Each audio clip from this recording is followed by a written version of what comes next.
నమస్తే. నేను మీ నాగచంద్రుడు, senior advocate, సన్నపురం. హామీ ఇచ్చిన వ్యక్తిపై కేసు ఫైల్ చేయవచ్చా?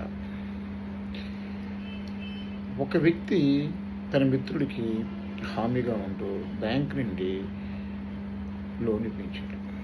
లోను తీసుకున్న వ్యక్తి చెల్లించలేకపోవడంతో బ్యాంకు వారు హామీదారులపై కూడా కేసు ఫైల్ చేశారు.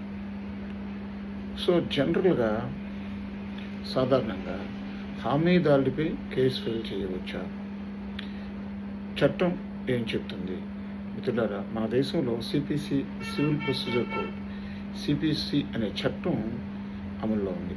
ఈ చట్టంలో మనకు 158 సెక్షన్లు ఉంటాయి.